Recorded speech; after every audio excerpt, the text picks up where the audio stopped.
Hello guys, welcome back to my mini blog.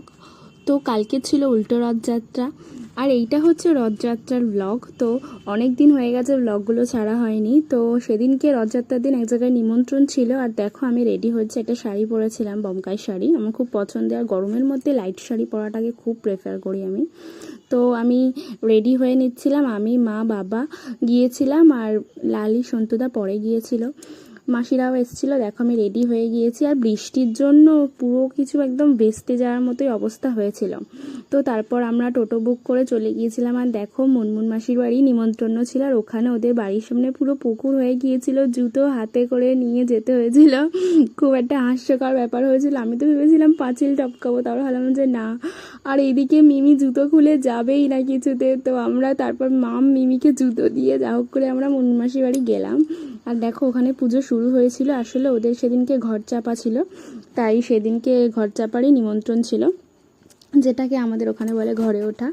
তো দেখো এখানে ঘরগুলো খুব সুন্দর হয়েছে, এটা ঠাকুর ঘর। আর আমরা অনেকেই গিয়েছিলাম, সবার সাথে দেখা হচ্ছে, সবাই এসেছিল, বেশ মজা হচ্ছিল।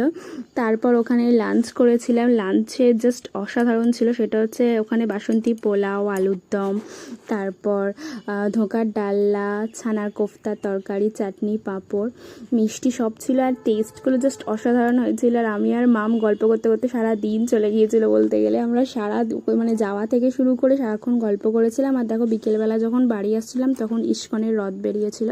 আর দেখো কি সুন্দর পুরো রাস্তা জুড়ে হরে কৃষ্ণ যাচ্ছিল, আর খুব ভালো লাগছিল।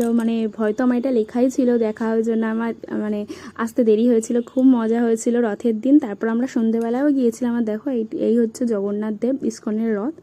আর চারিদিকে বিশাল মেঘ করেছিল, বৃষ্টিও হয়েছিল রথের দিন।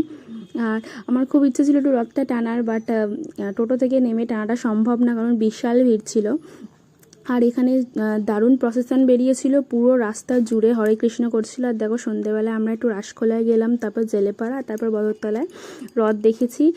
আর তারপর ওখান থেকে ফেরার সময় পরের দিন যেহেতু বিপত্তারিণী ছিল, একটু ফল টল নিলাম আর আইসক্রিম নিয়ে এসেছিলাম।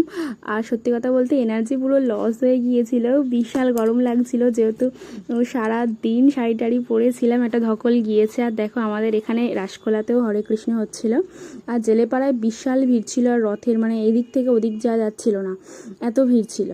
আর তারপর বাইক করেই বদরতলায় গিয়েছিলাম। আর শেষ পর্যন্ত পরের ভিডিওগুলো নেওয়া হয়নি। তো ভালো লাগলে ভিডিওটা লাইক করো, শেয়ার করো, বাই।